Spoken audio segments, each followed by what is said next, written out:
ਚਰਨ ਤਾਂ ਪਰ ਸਕੇ ਹੱਥ, ਚਰਨ ਗੁਰ ਅਮਰ ਪਵਲ ਰਹਿ। ਹੱਥ ਤਾਂ ਪਰ ਸਕੇ ਹੱਥ,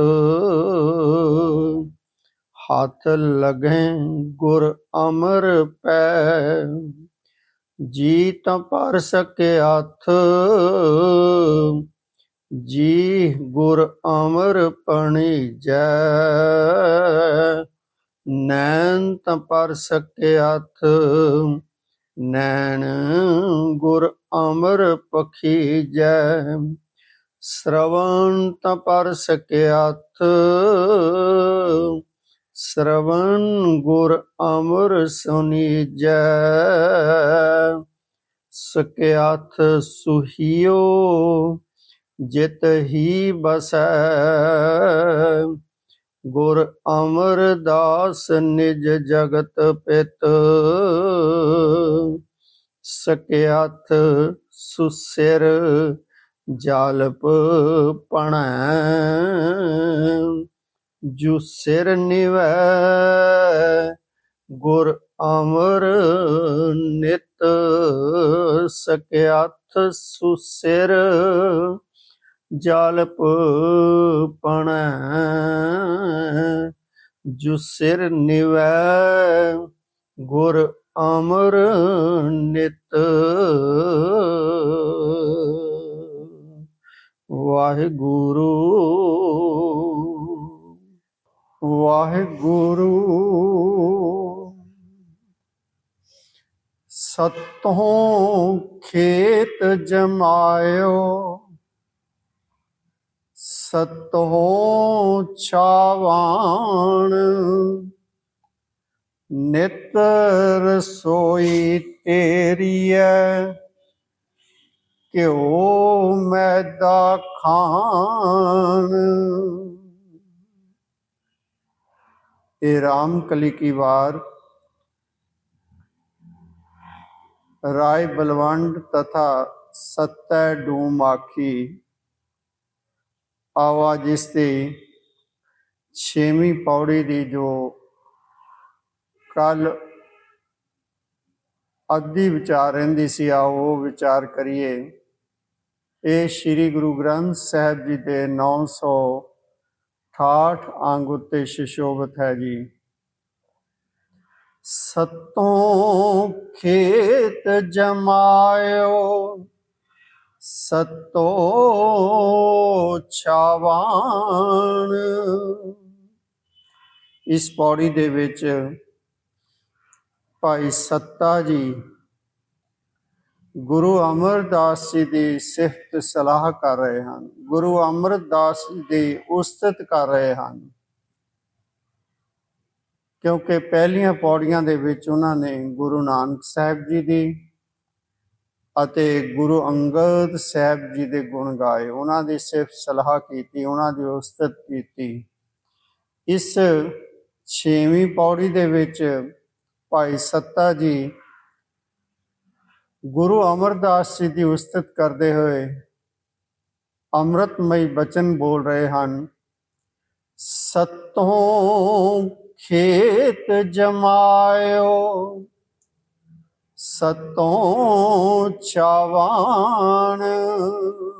ਗੁਰੂ ਅਮਰਦਾਸ ਜੀ ਨੇ ਸਤੋਂ ਉੱਚੇ ਆਚਰਨ ਤੋਂ ਇਹ ਜੋ ਉਜੜੀ ਹੋਈ ਖੇਤੀ ਸੀ ਇਸ ਨੂੰ ਵਸਾ ਦਿੱਤਾ ਅਤੇ ਇਸ ਸੱਤ ਉੱਚੇ ਆਚਰਨ ਦੇ ਰਾਹੀਂ ਛਾਵਾਨ ਇਸ ਖੇਤ ਦੀ ਫਿਰ ਰਾਖੀ ਕੀਤੀ, ਇਸ ਨੂੰ ਛਾਂ ਦਿੱਤੀ, ਅਰਥਾਤ ਇਸ ਦੀ ਰਾਖੀ ਕੀਤੀ।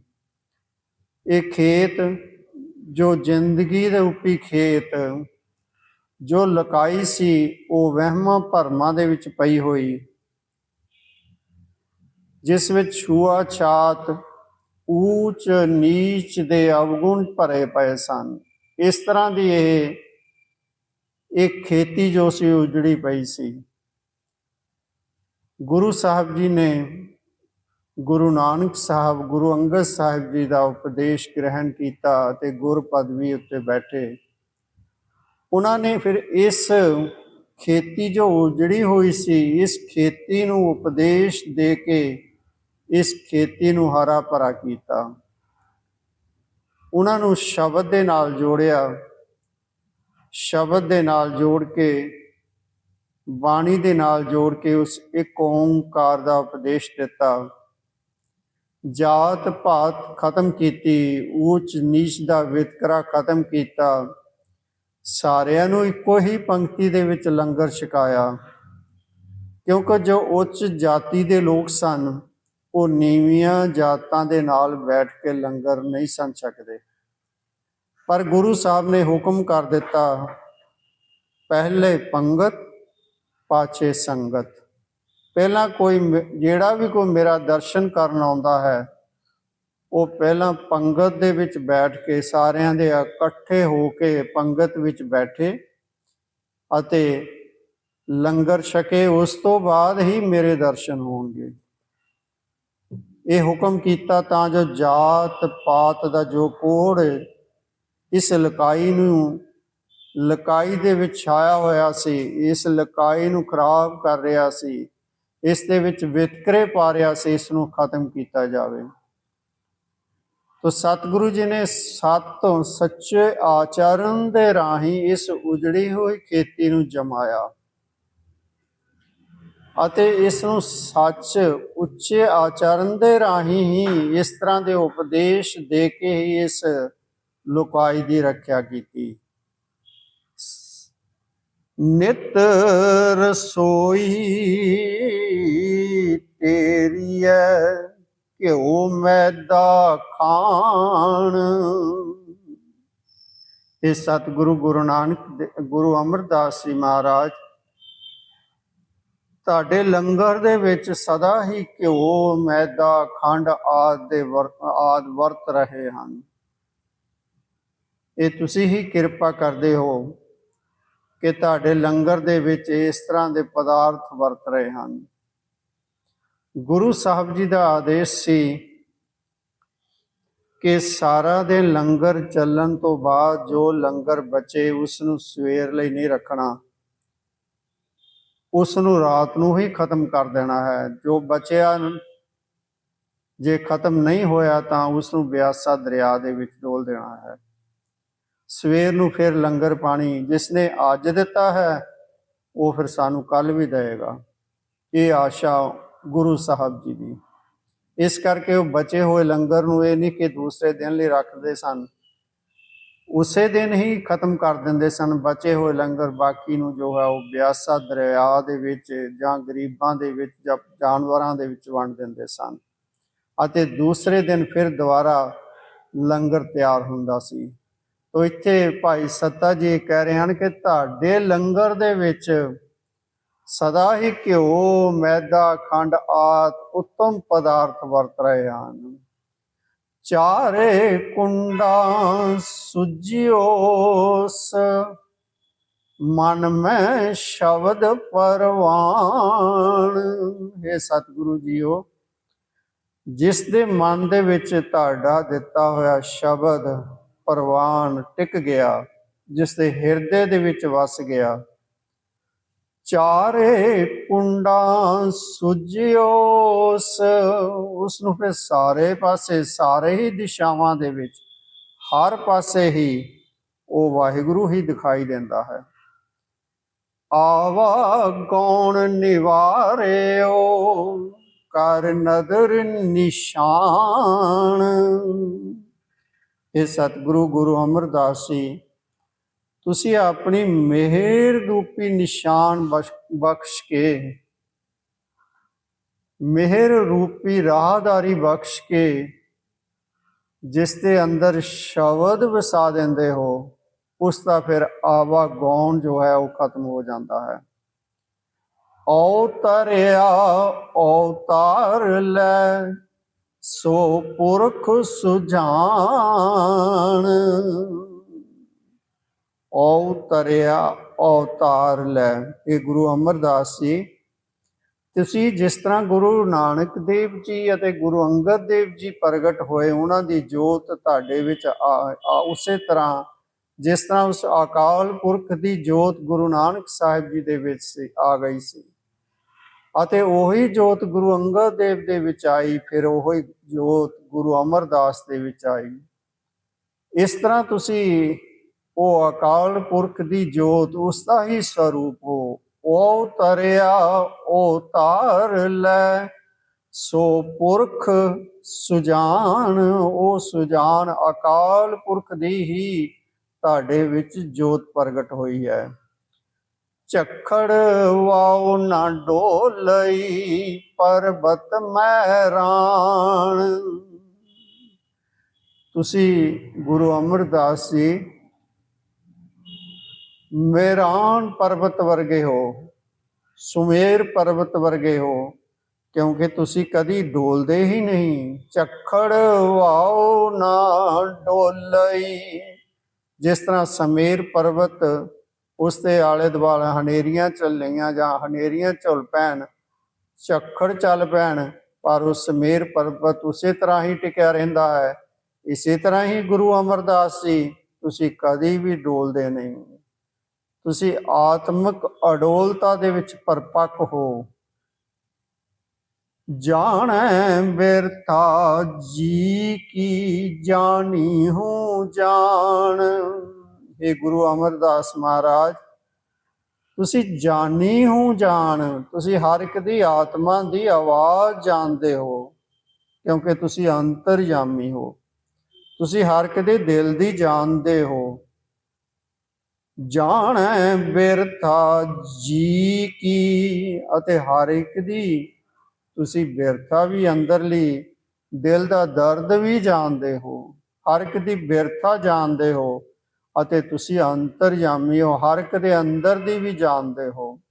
ਕਿਆ ਸਲਾਹੀ ਸੱਚੇ ਪਾਤਸ਼ਾਹ, ਜਾਂ ਤੂੰ ਸੁਗੜ ਸੁਝਾਣ। ਇਹ ਗੁਰੂ ਅਮਰਦਾਸ ਜੀ, ਮੈਂ ਤੁਹਾਡੀ ਉਸਤਤ ਕੀ ਕਰ ਸਕਦਾ ਹਾਂ। ਤੁਸੀਂ ਤਾਂ ਸੁਗੜ, ਤੁਹਾਡਾ ਅੰਦਰਲਾ ਸਤਿਗੁਰੂ ਗੁਰੂ ਨਾਨਕ ਸਾਹਿਬ ਜੀ ਨੇ ਘੱਟ ਦਿੱਤਾ। ਗੁਰੂ ਨਾਨਕ ਸਾਹਿਬ ਜੀ ਨੇ ਆਪਣੀ ਜੋਤ ਤੁਹਾਡੇ ਵਿੱਚ ਪ੍ਰਗਟ ਕਰਕੇ, ਆਪਣੀ ਜੋਤ ਤੁਹਾਡੇ ਵਿੱਚ ਰੱਖ ਕੇ ਤੁਸੀਂ ਤਾਂ ਸੁਗੜ ਹੋ ਗਏ, ਸੁਜਾਨ ਹੋ ਗਏ। ਦਾਨ ਜੇ ਸਤਿਗੁਰ ਭਾਵ ਸੀ, ਸੋ ਸੱਤੇ ਦਾਨ। ਕਿਉਂਕਿ ਪੌੜੀ ਭਾਈ ਸੱਤਾ ਜੀ ਦੀ ਉਚਾਰੀ ਹੋਈ ਹੈ, ਇਸ ਕਰਕੇ ਇਸ ਪੰਕਤੀ ਦੇ ਵਿੱਚ ਭਾਈ ਸੱਤਾ ਜੀ ਦਾ ਨਾਮ ਆਉਂਦਾ ਹੈ। ਦਾਨ ਜੇ ਸਤਿਗੁਰ ਭਾਵ ਸੀ, ਸੋ ਸੱਤੇ ਦਾਨ। ਮੈਨੂੰ ਸੱਤੇ ਨੂੰ ਉਹੋ ਹੀ ਤੁਹਾਡੀ ਬਖਸ਼ਿਸ਼ ਪ੍ਰਵਾਨ ਹੈ। ਦਾਨ ਉਹੋ ਹੀ ਦਾਨ ਤੁਹਾਡਾ ਪ੍ਰਵਾਨ ਹੈ, ਉਹੋ ਹੀ ਤੁਹਾਡੀ ਬਖਸ਼ਿਸ਼ ਪ੍ਰਵਾਨ ਹੈ। ਇਹ ਸਤਿਗੁਰੂ ਜੋ ਤੁਹਾਨੂੰ ਪਾਉਂਦੀ ਹੈ, ਜੋ ਤੁਹਾਨੂੰ ਚੰਗੀ ਲੱਗਦੀ ਹੈ, ਉਹੋ ਹੀ ਬਖਸ਼ਿਸ਼ ਮੈਨੂੰ ਚੰਗੀ ਲੱਗਦੀ ਹੈ। ਨਾਨਕ ਹੰਦਾ ਛਤਰ ਸਿਰ, ਉਮਤ ਹੈਰਾਨ। ਉਹੀ ਗੁਰੂ ਨਾਨਕ ਦੇਵ ਜੀ ਦਾ ਛਤਰ, ਨਾਨਕ ਹੰਦਾ, ਨਾਨਕ ਦਾ, ਗੁਰੂ ਨਾਨਕ ਸਾਹਿਬ ਜੀ ਦਾ ਜੋ ਉਹਨਾਂ ਦੇ ਉੱਤੇ ਛਤਰ, ਜੋ ਗੁਰੂ ਅੰਗਦ ਦੇਵ ਜੀ ਦੇ ਉੱਪਰ ਉਹ ਰੱਬੀ ਛਤਰ ਝੂਲਦਾ ਸੀ, ਇਹ ਸਤਿਗੁਰੂ ਜੀ ਗੁਰੂ ਅਮਰਦਾਸ ਜੀ ਉਹੀ ਛਤਰ ਤੁਹਾਡੇ ਉੱਤੇ ਵੀ ਝੂਲ ਰਿਹਾ ਹੈ। ਇਹ ਦੇਖ ਕੇ ਨਾਨਕ ਹੰਦਾ ਛਤਰ ਸਿਰ, ਉਮਤ ਹੈਰਾਨ। ਇਹ ਸਾਰੀ ਸੰਗਤ ਇਹ ਦੇਖ ਕੇ ਆਸ਼ਚਰਜ ਹੋ ਰਹੀ ਹੈ, ਵਿਸਮਾਦ ਅਵਸਥਾ ਦੇ ਵਿੱਚ ਆ ਰਹੀ ਹੈ ਕਿ ਜੋ ਛਤਰ ਗੁਰੂ ਨਾਨਕ ਸਾਹਿਬ ਜੀ ਦਾ, ਗੁਰੂ ਅੰਗਦ ਸਾਹਿਬ ਜੀ ਦੇ ਝੁਲਿਆ, ਉਹੀ ਛਤਰ ਤੁਹਾਡੇ ਉੱਤੇ ਵੀ ਝੂਲ ਰਿਹਾ ਹੈ। ਸੋ ਟਿੱਕਾ ਸੋ ਬਹਿਣਾ, ਸੋਈ ਦੀਵਾਨ। ਪਿਓ ਦਾਦੇ ਜਿਵੇਂ ਹਾ, ਪੋਤਰਾ ਪਰਵਾਨ। ਇਹ ਸਤਿਗੁਰੂ ਗੁਰੂ ਅਮਰਦਾਸ ਜੀ ਸੋ ਟਿੱਕਾ ਸੋ ਬਹਿਣਾ ਸੋਈ ਦੀਵਾਨ। ਉਹੀ ਮੱਥੇ ਦਾ ਤੁਹਾਡੇ ਉੱਤੇ ਨੂਰ ਹੈ ਜੋ ਗੁਰੂ ਨਾਨਕ ਸਾਹਿਬ ਦੇ ਮੱਥੇ ਤੇ ਸੀ, ਜੋ ਗੁਰੂ ਅੰਗਦ ਸਾਹਿਬ ਜੀ ਦੇ ਮੱਥੇ ਸੀ। ਉਹੀ ਤੁਹਾਡੇ ਮੱਥੇ ਉੱਤੇ ਕੁਦਰਤੀ ਨੂਰ ਢਲਕ ਰਿਹਾ ਹੈ, ਉਹੀ ਤੁਹਾਡੇ ਮੱਥੇ ਉੱਤੇ ਨੂਰ ਹੈ। ਸੋ ਬਹਿਣਾ ਉਹੀ ਤੁਹਾਡਾ ਤਖਤ ਹੈ, ਸੋਈ ਦੀਵਾਨ। ਅਤੇ ਦਰਬਾਰ ਵੀ ਜੋ ਗੁਰੂ ਨਾਨਕ ਸਾਹਿਬ ਦਾ, ਗੁਰੂ ਅੰਗਦ ਸਾਹਿਬ ਜੀ ਵਰਗਾ ਸੀ, ਉਹੀ ਤੁਹਾਡਾ ਦਰਬਾਰ ਹੈ। ਪਿਓ ਦਾਦੇ ਜੀਵਿਆ ਪੋਤਰਾ ਪਰਵਾਨ। ਪੋਤਰਾ ਗੁਰੂ ਅਮਰਦਾਸ ਜੀ, ਗੁਰੂ ਅਮਰਦਾਸ ਵੀ ਉਸੇ ਤਰ੍ਹਾਂ ਹੀ ਮੰਨਣਯੋਗ ਹਨ, ਪ੍ਰਵਾਨ ਹਨ, ਕਬੂਲ ਹਨ ਉਸ ਵਾਹਿਗੁਰੂ ਦੀ ਦਰਗਾਹ ਤੇ, ਉਸ ਦੀ ਦਰਗਾਹ ਤੇ ਉਹ ਉਸੇ ਤਰ੍ਹਾਂ ਹੀ ਮੰਨਣਯੋਗ ਹਨ, ਕਬੂਲ ਹਨ, ਜਿਸ ਤਰ੍ਹਾਂ ਪਿਓ ਕਿਉਂਕਿ ਗੁਰਗੱਦੀ ਗੁਰੂ ਅਮਰਦਾਸ ਜੀ ਨੂੰ ਗੁਰੂ ਅੰਗਦ ਦੇਵ ਜੀ ਵੱਲੋਂ ਮਿਲੀ।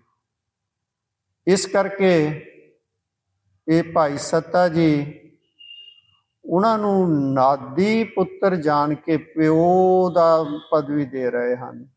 ਗੁਰੂ ਅਮਰਦਾਸ ਜੀ ਦੇ ਪਿਤਾ ਜੀ ਅਰਥਾਤ ਗੁਰੂ ਅੰਗਦ ਦੇਵ ਜੀ, ਕਿਉਂਕਿ ਉਹ ਨਾਦੀ ਪੁੱਤਰ ਹਨ। ਉਹਨਾਂ ਦੇ ਨਾਦੀ ਉਹਨਾਂ ਦੇ ਉਪਦੇਸ਼ ਤੋਂ ਪੈਦਾ ਹੋਏ, ਉਹਨਾਂ ਦੇ ਸ਼ਬਦ ਤੋਂ ਪੈਦਾ ਹੋਏ। ਇਸ ਕਰਕੇ ਇੱਥੇ ਭਾਈ ਸੱਤਾ ਜੀ ਉਹਨਾਂ ਨੂੰ ਕਹਿ ਰਹੇ ਹਨ, ਗੁਰੂ ਅੰਗਦ ਦੇਵ ਜੀ ਨੂੰ ਪਿਓ। ਦਾਦਾ ਗੁਰੂ ਨਾਨਕ ਦੇਵ ਜੀ, ਕਿ ਗੁਰੂ ਅਮਰਦਾਸ ਜੀ ਦੇ ਦਾਦਾ ਜੀ ਗੁਰੂ ਨਾਨਕ ਦੇਵ ਜੀ। ਨਾਦੀ ਦਾਦਾ ਜੀ, ਕਿਉਂਕਿ ਨਾਦੀ ਉਪਦੇਸ਼ ਰਾਹੀਂ ਜਿਹੜੇ ਪੈਦਾ ਹੁੰਦੇ ਹਨ, ਜਿਹੜੇ ਸ਼ਬਦ ਰਾਹੀਂ ਪੈਦਾ ਹੁੰਦੇ ਹਨ। ਪਿਓ ਦਾਦੇ ਜੀਵਿਆ ਪੋਤਰਾ ਪਰਵਾਨ। ਇਹ ਪੋਤਰਾ ਗੁਰੂ ਅਮਰਦਾਸ ਜੀ, ਗੁਰੂ ਅੰਗਦ ਦੇਵ ਜੀ ਪਿਓ ਅਤੇ ਗੁਰੂ ਨਾਨਕ ਦੇਵ ਜੀ ਦਾਦਾ ਜੀ।